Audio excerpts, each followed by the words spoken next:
Now for our What in the World segment. Here's what got my attention this week. It's a website, and unless you read Farsi, you probably don't know what it says. So let me explain.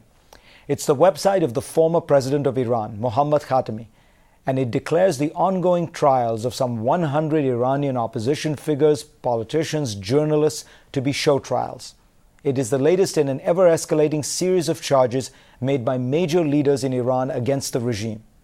And I can safely say that Khatami's charge is true, because my friend and colleague Maziar Bahari is on trial. He's a Newsweek reporter and an award-winning documentary filmmaker. He's appeared as a guest on this program. He was arrested in Tehran on June 21st. In the 6 weeks since then, he has had no access to a lawyer and he has not been able to see his family. And over the weekend, Maziar, quote, confessed, unquote, saying Western media helped cause the chaos after Ahmadinejad's disputed election.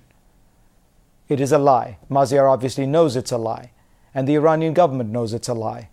After all, it's a lie that they, those in power in Iran, forced him to speak. And that is what a show trial is all about. It is a phrase usually connected with Joseph Stalin, the ruthless Soviet dictator. In the late 1930s, Stalin tried 50-odd men in mass trials for crimes against the state. Sound familiar? In fact, the similarities between the Soviet trials of 70 years ago and the Iranian trials of today is striking. Large rooms filled with row upon row upon row of men. At the front, full rows of the accused, many looking weary, downtrodden. Many of those in the front, former key government officials who helped build the revolutionary regime, only now to see it put them on trial.